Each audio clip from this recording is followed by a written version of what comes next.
Hey there, it's Steph.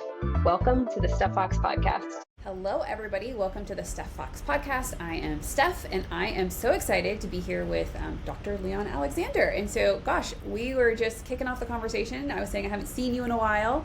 My audience is mostly salon owners, salon managers, leaders. So I'm going to have you start. Just tell us your background. I imagine a lot of the listeners are going to know who you are, but just in case, give us some background, Leon, and welcome to the show. Thank you very much. I appreciate you inviting me. Background, it's really been a very mixed background. I qualified at a very young age with a PhD in behavioral psychology. And what do you do with a doctorate in behavioral psychology and no life skill? You go into the beauty business. There's enough material for a psychologist in our industry for a whole career. And I joined Vidal Sassoon. And back in the late 60s, so that ages me. I joined as a varderer, which is a French word used that you didn't get paid. You just watched and you did models in the evening. And I was so grateful to be able to do that. Cut a long story short, I was with Sassoon for 10 years and I became their general manager. And what that taught me was passion, dedication, value system, never give in, be innovative. After 10 years, Sassoon went a different direction, additional direction, I should say, not different, that they brought out products. And Sassoon then moved to the States. So we didn't really see him much. And I thought this is a time for a new challenge. And with a partner, I acquired Salons and I ended up owning 320 salons in Europe. And they were acquisitions rather than organic. We didn't decide to buy premises and furnish it and organically grow it. We bought groups and we acquired them. And so I ended up with 320 salons. And what that taught me was systems, programs, solutions. Was paramount. Then I had the opportunity of really seeing a product that was environmental, called Aveda, wasn't in Europe at all. And I know that two people prior to that had been to Horst, the owner, and said, if you give me the product, I'll make a lot of money for you. Well, that's not what he wanted to hear. So I learned from that. And then when we went to speak to him in Minneapolis, I studied his mission and said, if you give us the product, we'll make sure your brand is in every bathroom in the UK and that they understand your mission. And of course, he loved that. And we got the distribution. And getting it was one thing. Having $500,000 of inventory coming over from the States with no real marketing plan taught me something. It taught me how to panic. And it was evident that a alternative marketing strategy was required if we were to flourish. And I was mindful of Walt Disney. What he said was, think of what the competition are doing and do completely the opposite. And so we didn't go into salons. Normally reps come around and they've got a manual and they've got products and testers and things like that. But no, we actually went into department stores to learn how to retail. We went into Harvey Nichols, Harrods, Liberty, House of Fraser. We went to 36 department stores. And we kind of revolutionized it because in those days, you had the service provider and you had a desk and you had the consumer the other side. We took away all the desks and you stood next to the consumer. So you're on the same level. There was no physical or psychological barrier between the two. And really that taught us how to retail. We were competing against Chanel, Estee Lauder, Shomora in those days. And we then went into salons by taking salon owners into the retail stores and not telling them how to retail, but showing them. It's better to show someone than to tell someone what to do. Mm-hmm. in 97, Estée Lauder acquired Aveda. And of course, they took back the distributorship. And then I came to the last distributor meeting in Minneapolis. And a gentleman called Edwin Neal at the time said, well, why don't you come and be a consultant to us? And I thought, New Orleans, that sounds, I've been to the States many times, but I've never been deep south. So I joined them and we looked at Aveda exclusively. And it indicated to me that these wonderful products with great vision were put behind a desk, were on wooden shelves, were on glass shelves. So I realized you really need a retail collection that's branded so that you can recognize the brand. After doing that, one realized that, well, nobody wants furniture. They want the results. That furniture is a catalyst to sell the product.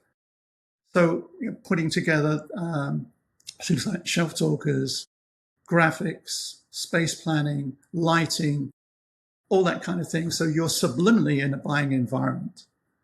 And I did that for a period of time, and then I got to 2006, and I needed a more creative stimulation, and I broke away to be independent and deal with every brand and every individual salon and every group. And that's where we are today.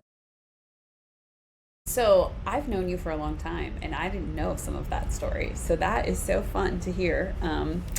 A few things jumped at me. Well, I'm going to go back to the most recent thing you said around taking the desks away. And it just makes me think about what we went through 5 years ago, where the industry kind of went through that same exact conversation, thinking that was going to be the solution to better retail, less overhead in the salon. What do you think was you guys kind of worked to take them away once and then they came back? Here we are today. Some people have taken them away. Some people have brought them back. You do a lot of futurist work. So what's the future state of that? Like, how do we recover in the retail space? Is it about the space? Like, what is it? It's a few things. There's never just one answer to any problem. There's usually a few things. Certainly, creating environmental psychology is a component. So what I mean by that, there are great retailers of Walmart and Apple, both great retailers, but they're completely different environments. And so what you have in the Apple environment is a subliminal effect to pick up the product, play with it. In a Walmart environment, you tend to know what you want before you go in, right? And because of the way it's positioned, you pick up things that you didn't intend to get. So space planning is one critical component. A series of foundations that I mentioned before, like graphic shelf talkers, technology now to actually expose the product. Retail has been a problem for our industry because we're not very good at selling. I've never known anybody go to hair college and say, I want to sell products. They don't. They don't really want to sell. And then what happens is manufacturers come around and they do a training session. And for a while, you get a blip. And when that blip goes, it dips. It's not sustainable. And salon owners do the same. They say, you've got to sell more product, got to sell more product. And you do get competitions and blip. But it's not sustainable. You see, this opens up a bigger picture. I don't think salon owners own salons. I think they own businesses that happen to be in the beauty industry. The paradigm shift, right? I don't think the people that come into your business are guests, or I believe they're consumers. Now, that doesn't mean to say that I wouldn't treat them with a higher standard of service and give them the highest quality of work. But I'm thinking all the time that they're a consumer, and I'm designing my model around the emotions of the consumer. When did I not be a consumer? When you allowed me to. You see, guests come to my house. I wouldn't want to sell to them. It's a mindset. You can imagine like greeting a guest at the door. Lovely to see you. I haven't seen you for a bit, Stephanie. Come through. Would you like a glass of wine? Good. $12, please. You don't sell to guests, right? You don't sell to guests because it's a mindset. You can treat them with the highest standard of civility and service, but always think of them as a consumer and then adopt a consumer strategy. The other Isn't it aspect. interesting, our industry, sorry to cut you, but right there, we went from like they're a client to we trained, manufacturers trained people to say, no, it's a guest. Absolutely. It came from the hotel industry. Yeah. It's fascinating what they didn't consider that was going to do psychologically. No, of course not. And I'm not opposed to using the word guest. I'm opposed to you thinking of them as a guest. You have to think of them as a consumer and give them the highest standard of civility. But they are consumers. Everywhere they go, we buy. We're consumers ourselves. So that leads me to, if you accept that they're a consumer and you accept that retail sales are not the highest, where possible, and I'm prefacing with that, space permitted, whether you have square footage, and location permitted, whether it's high street or destination, why are we only selling wet products in salons? Why are we only selling shampoo in salons? Shampoo styling products. Why are we not selling other things? The fundamental goal of a salon owner is to maximize the profitability of that business, period. And if you have 1,500 square feet or you have 3,500 square feet, of course, that profitability would be higher. But the goal is not to sell product only, it's to maximize the profitability of that business. That makes it sustainable. So when you go to CVS, CVS is a pharmacy, but only 32% of what they sell is pharmaceuticals. They sell everything else. Mm-hmm. When you go to a gas station, right, 28% of what they sell is gas. The rest is what they sell. And they're highly profitable locations. So that leads, where possible, again, of course, in many places, salons don't have the ability to do that. That's understandable. Where you do have the ability, collaborate with a local vendor. We've designed over the last couple of years salons with champagne bars. You don't run it yourself, a local wine bar runs it.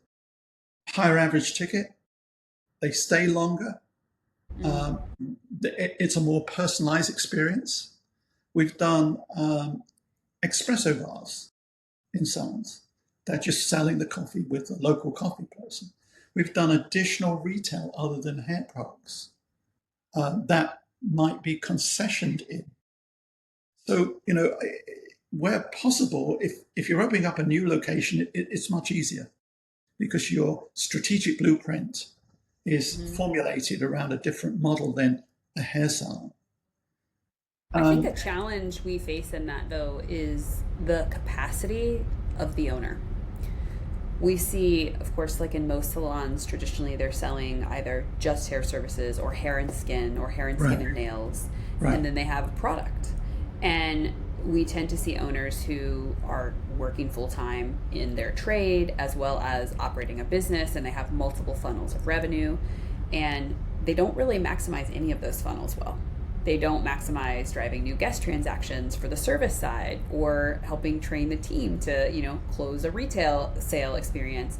And so I wonder, what are your thoughts on how do you maximize the capacity of a business owner who kind of by all standards is not they didn't study to be a business owner in most cases. They just kind of became one. And now they're It's a very good question. I've had this thrown at me a few times. And look, when I launched my company, I realized that I had a limited ability in aspects that would grow the company. So I recruited 4 people smarter than me I recruited a CPA who could advise me how to invest and what to spend. I recruited an educator who could then train people as a lifeblood coming forward. I recruited a PR and marketing person who could launch the company. And I recruited a lawyer who could tell me the legal capacity. So I recruited these people that all knew more than I did on their subjects. You can't, there are very few people with an MBA in business that have opened up salons. And so usually the ambitious or the smarter than the average say, I want to open it.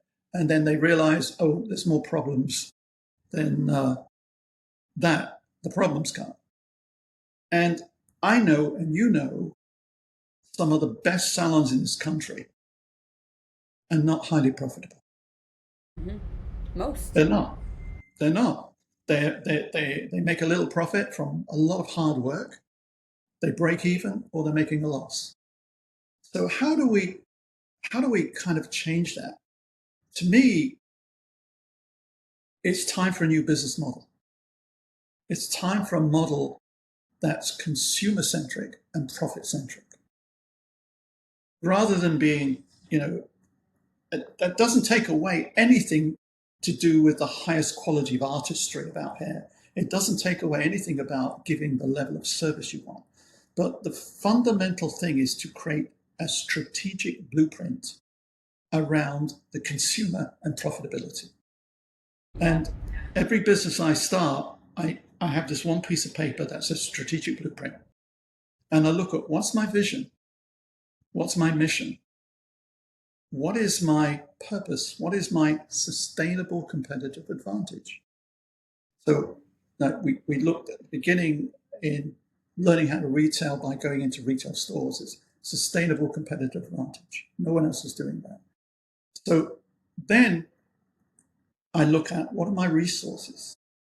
Technological resources, financial resources, human resources.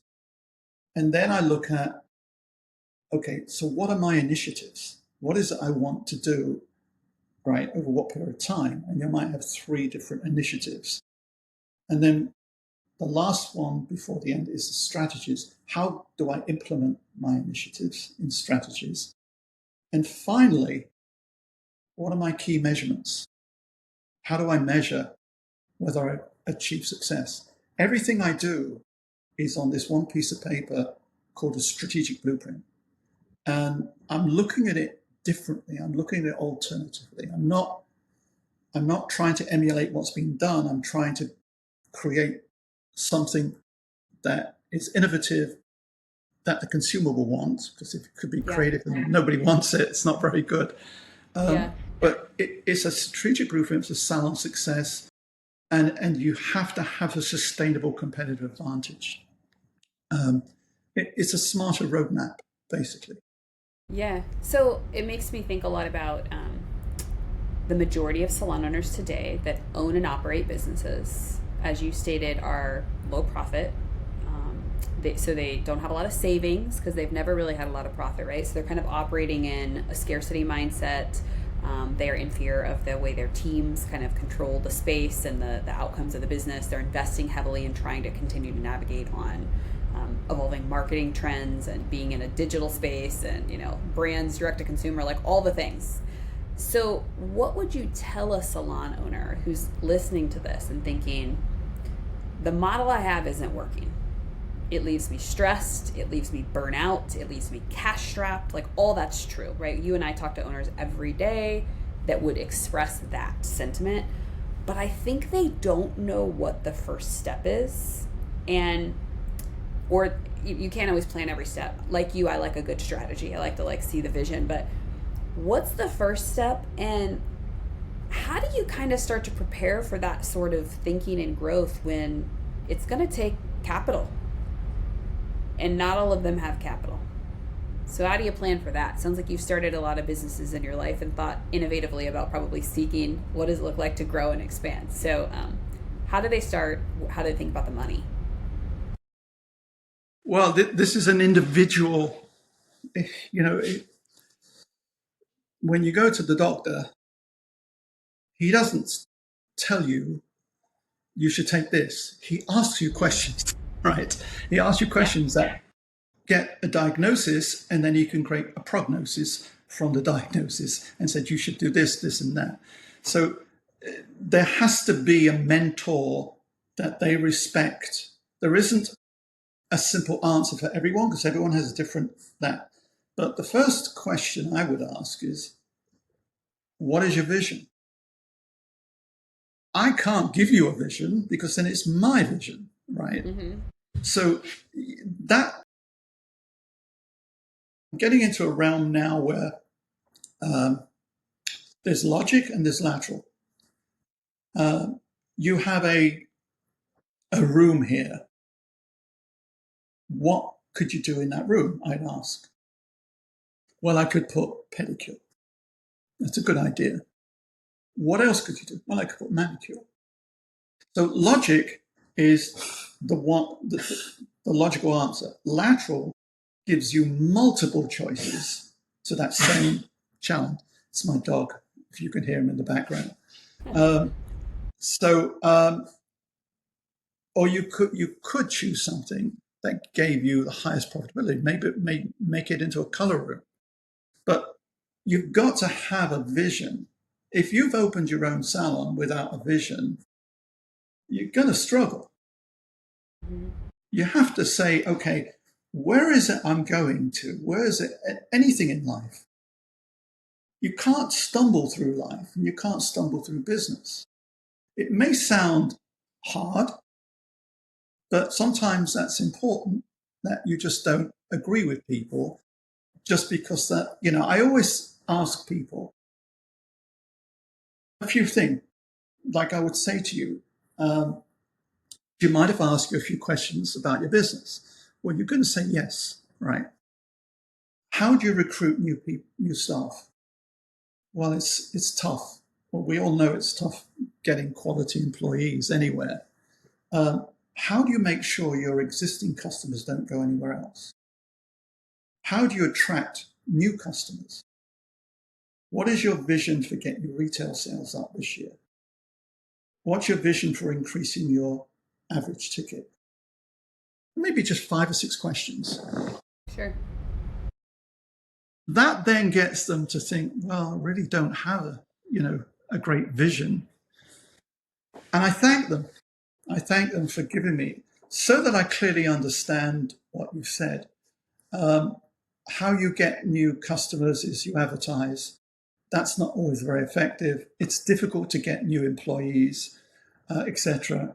Am I right? Well, of course I'm right. I've just repeated back what you've told me. Do you mind if I suggest an alternative strategy? Well, by then they're open. Sure. But never sell. Never tell them what to do, because I don't know enough about their business to initially go in and say, this is what you should do. That's what you should do. I'm asking questions about your business and your vision. And then I would then, like a doctor would do, say, okay, thank you for telling me the symptoms. Have you tried this? Have you tried that? Have you collaborated with local vendors? Have you thought of bringing in additional income opportunities rather than just doing hair where possible? So what I would say to someone on an individual basis, because each one has a different symptom, I would ask them poignant questions and I would ask permission to give them an alternative strategy. So that's fundamental key. With regard to employees, you have to build a culture that people don't want to leave. Culture that you don't want to leave. Regarding struggling financial, you have to master financial clarity. I mentioned you have to be profit-centric, but you have to have profit with purpose. It's not just about making more money. I mean, you may have a vision that you give a % of your profits to the local home, so you can market that, but yet you're doing a wonderful good deed at the same time. It's profit with purpose. And people are frightened of change. If I say, well, we're going to change something, automatically someone's defense mechanism comes up. Because change could be for the better or for the worse. So I don't use the word change. I use evolve. We're going to evolve.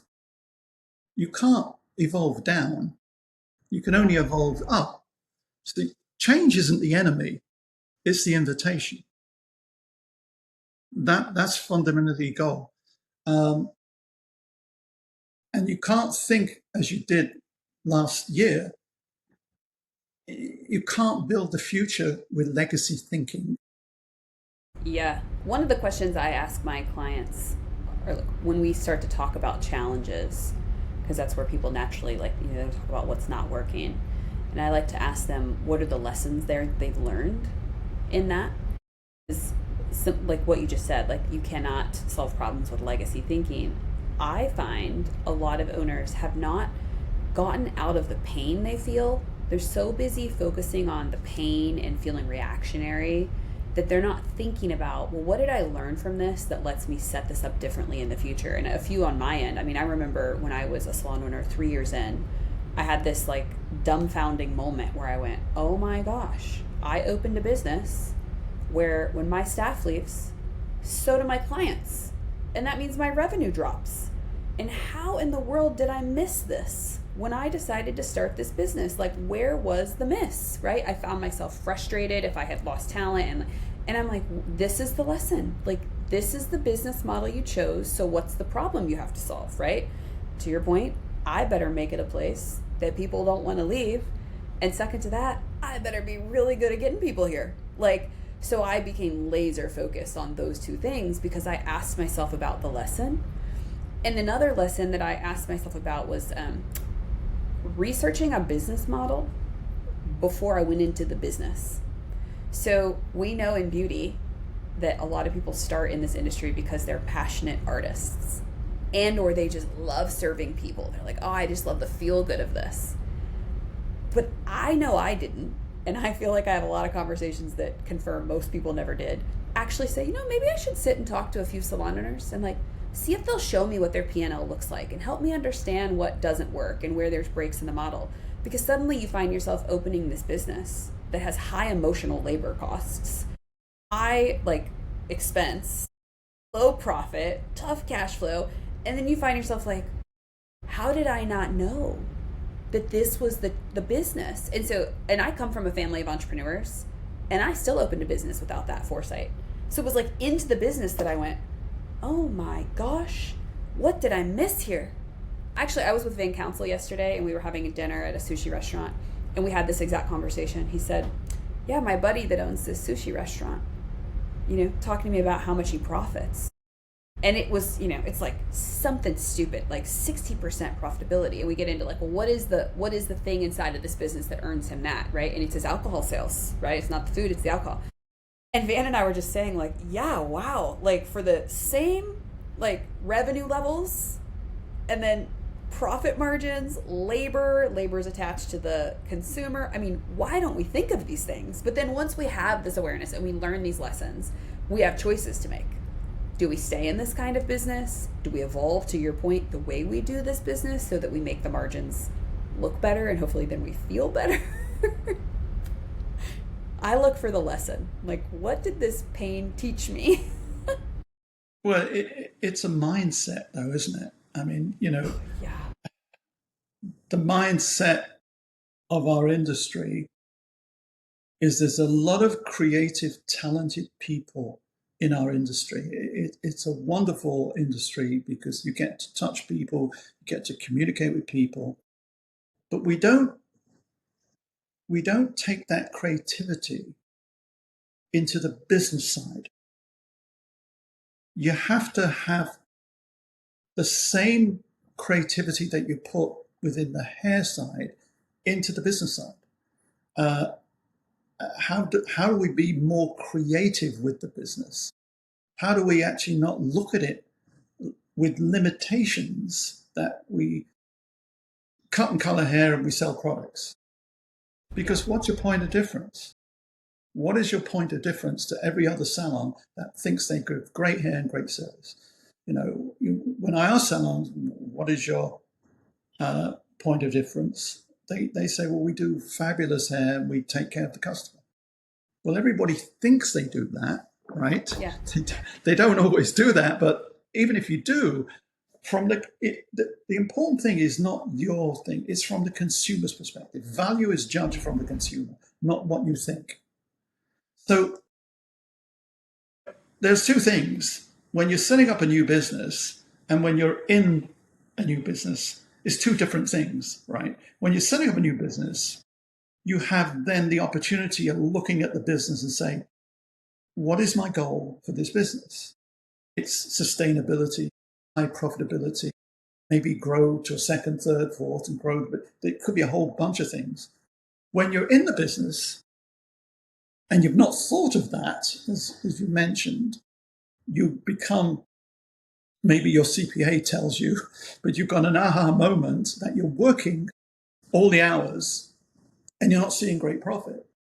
Well, you have to evolve.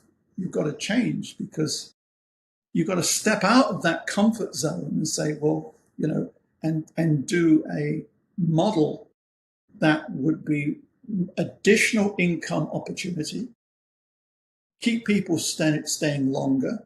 The longer someone stays in an area equates to how much they spend, right? So the longer you keep someone in a space, they spend more. So you have to change that model.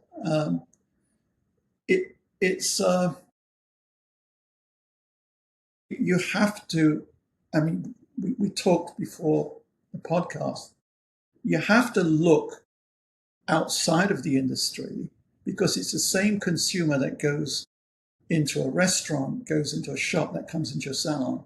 And you have to emulate the best business practices of successful retailers, marketers, and service providers outside the industry, the ones that are doing really well, right? Going to industry events is excellent. And there's so many good ones. It's best practices, but your best practices of other salons that are also struggling, right? So keep doing that, but learn from smart people who have been successful in the retailing business, in the marketing business, in service business, and emulate those models and best practices. Study. And there is a couple of other things as well. We've evolved in our industry from service to an experience. If I was to give you a hand massage, if I was to give you a scalp massage, if I was to give you a complimentary makeup, it's an experience. But if I did the same thing to the next customer, it's a generic experience. The key is not giving an experience, it's giving a personalized experience. So what I do to you and what I do to the next customer is personalized. We love to be personalized. And so the pioneers that really understand that personalized experience creates a value and creates a feeling. What you're trying to do is you're not trying to just do the best hair, the best haircut, the best color. That's a given. You're trying to get the consumer to leave with a wonderful feeling about your business, about themselves. Create a feeling about themselves. And then, people talk about poor and excellent service. If it's good or average, they don't talk about it. If you go to a restaurant and it's poor, you will say, don't go there again.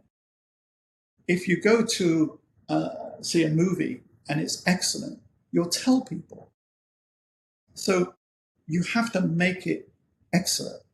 You have to give them a feeling. You have to solicit an emotion. It's not about just doing hair behind a chair. It's not about just selling. It's really taking care of the consumer. So I think, like you, I really love to solve beauty industry problems by looking outside of beauty. I mean, when I started tackling recruitment and have worked now with hundreds of salons across North America and many of the top ones, and really solved their challenges for recruitment, I learned that by looking at the tech industry. I looked at who was making big hires in quantity. Why was it so sexy and appealing to go work inside of these brands? What was the brand pitching? How are they showing up online? I just went so deep in what's happening in these places where their success hinges on the ability to do mass hiring, but that it's rooted in this I want to work in this place. And at the time that I was studying this, it was they were totally overdoing that. There's beer on tap and there's ping pong. So there was this false culture that's not really real culture, but it's positioned right as this is going to be the vibe in here.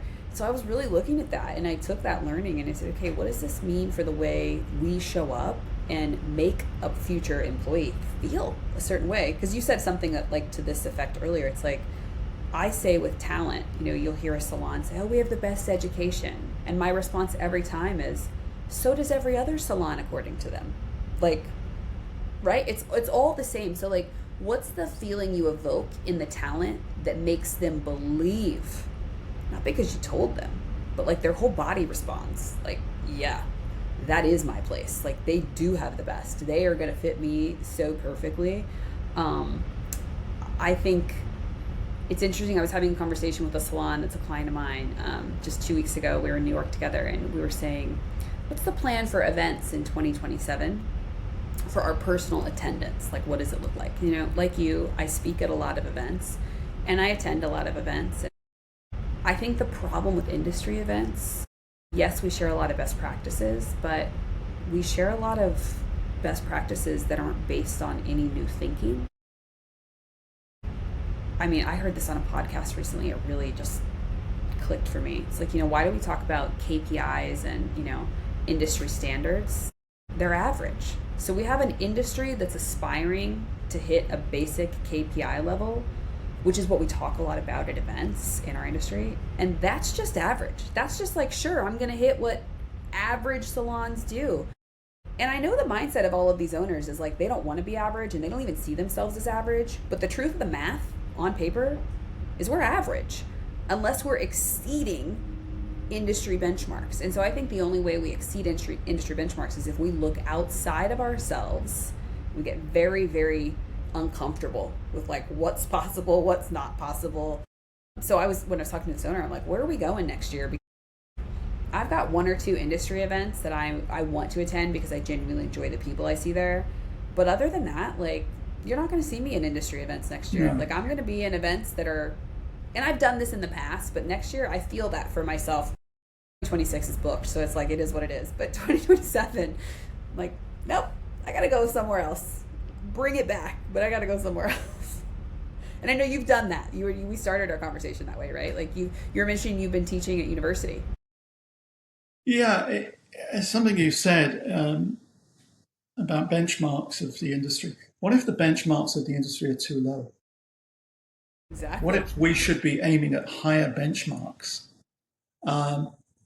Look, it's so fundamental that we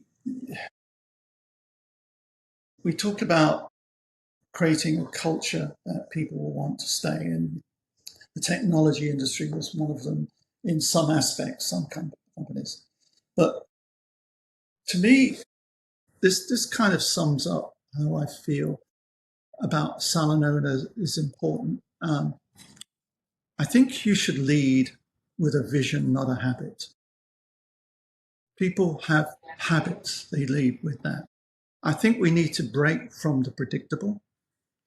I think we need to embrace the beautiful tension between strategy and artistry, and step into the unclaimed space where innovation lives.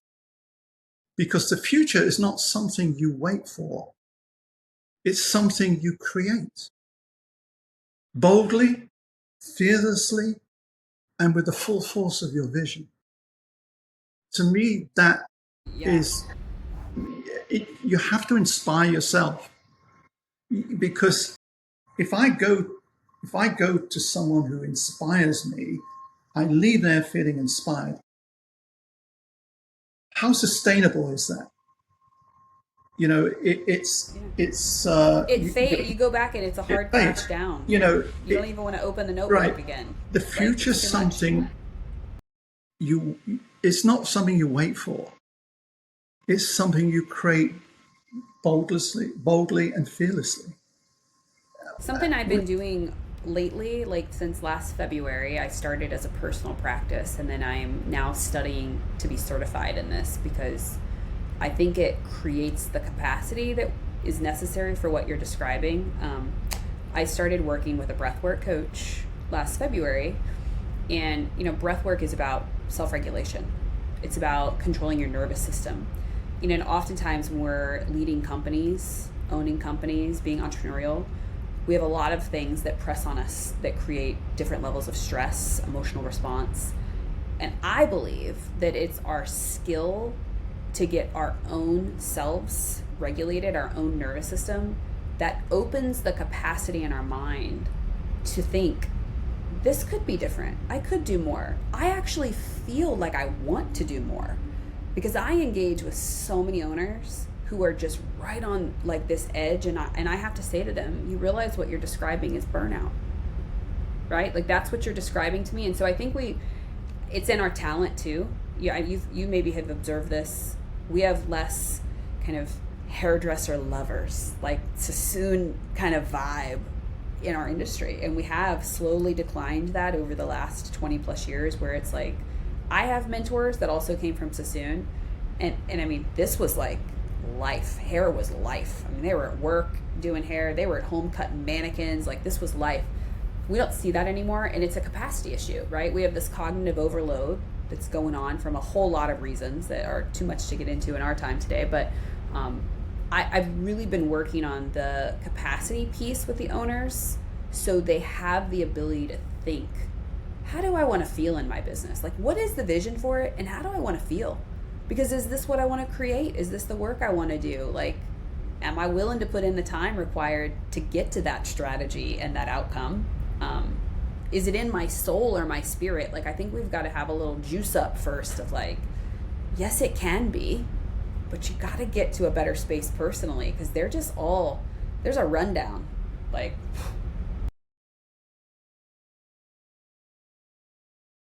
yeah, again, this is on an individual basis.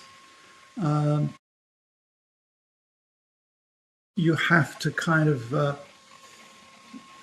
it's hard when you get up and speak to an audience, and you do this many times. You have a different intellect level that's listening to you. You have people who are somewhere else because something they've heard, someone's really attentive. It's extremely difficult getting on stage and connecting with an audience. You can communicate, and there's a difference between communication and connecting. Communicate is speaking, connecting is really getting into each other. So on an individual basis, you can do that. You can connect. You can find out what makes them tick. You can ask poignant questions. It's a very interesting time we're in.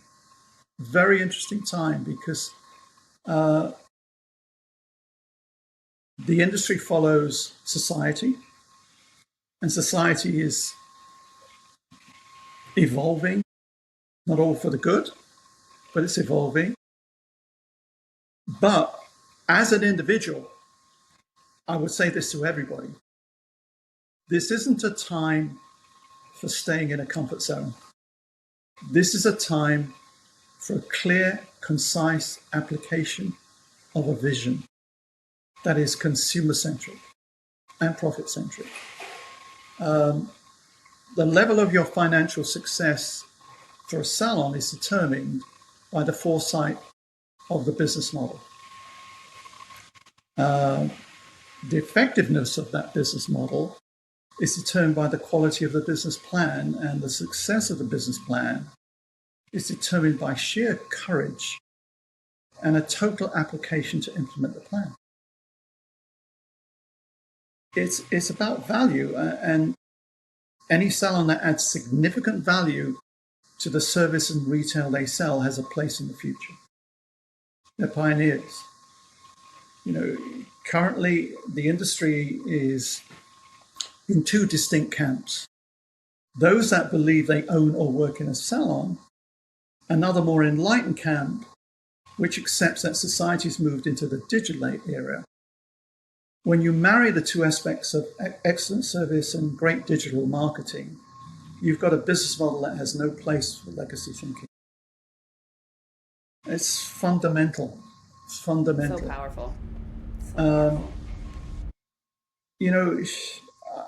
I go back a long way, but in the annals of salon history, we're experiencing a mile marker that points to this unprecedented time, the period where our industry shifted off its traditional axis.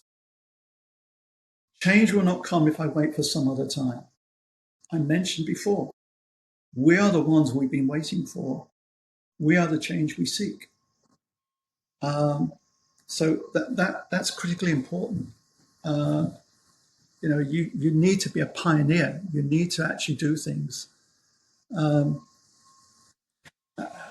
have these conversations with people when they say, well, it's impossible, And I politely say impossible is where logical thinking ends and creative thinking begins. Yes. The world achievers have always focused on the possible. So seize the day. I love that. Okay, to wrap us up, I want to go back to what you started with because I have a clarifying question. Yeah. You did your PhD and then you decided to be a hairdresser? Yeah, I became a hairdresser. I'd already got a master's, but I went back to do a PhD at Roehampton University in London. Okay. I love this. I'm in my doctorate right now. I didn't know that. I knew you were studying, but yeah, so I started last January. So I'm studying organizational leadership. Oh, wonderful. The degree, what my doctorate will be in. But so fun. I know 3 people, myself included, that are hairdressers and have either earned or are working towards a doctorate level education, and I just think that is so fun, and I just love to get to have conversations with you because every time I am around you I'm like, oh, we operate in the same kind of wave and planes of thinking where it's like, what is possible, what's bigger, what can we go out and impact and create and change, and I just really value that. So thank you so much for this conversation today. I know that the salon owners listening are going to not only be inspired, but I hope that it prompts them to feel the discomfort of like, it's time to step into something different, a different way of thinking, and getting curious and bold. So thank you so much for joining me. You're welcome. I'll just end with this one statement. At the core of every great salon sits an ideology. You're always one decision away from a totally different life and business. One decision away. So powerful. If you enjoyed this episode, please make sure to give us a follow so you can check out the next one.